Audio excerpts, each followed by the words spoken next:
Jack Mosler had been bludgeoned and then stabbed 39 times. Both Candy and Melvin were on trial for the murder, and the trial took place 2 years after Jack was found dead. The New York Times described it as one of the most spectacular homicide trials ever.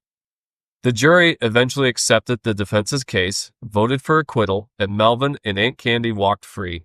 No one else was ever charged for the murder of Jack Mosler. A fitting end to this story was after the trial was over and both Jack and Candy were acquitted, they were seen kissing and then driving off into the sunset in a gold Cadillac. Their ancestral relationship continued for a few years before they eventually separated.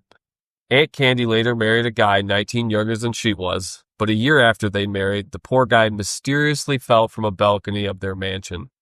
He did live, but suffered brain damage, and Candy divorced him shortly after.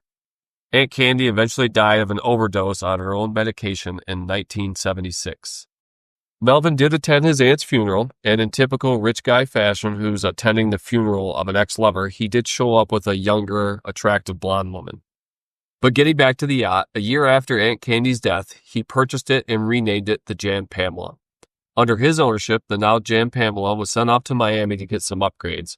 Originally, they started by adding a 10-foot-long fishing cockpit, and then later on added another 27 feet to the yacht. They literally cut the ship in two pieces, welded in this section, and then increased its total length to its final dimension of 167 feet. This new addition made room for a helipad, 2 more staterooms, bringing the total up to 7, a salon, and even a jacuzzi with mirrored ceilings. In 1983, Melvin did go bankrupt. The ship was sold and had a new name, the Edgewater.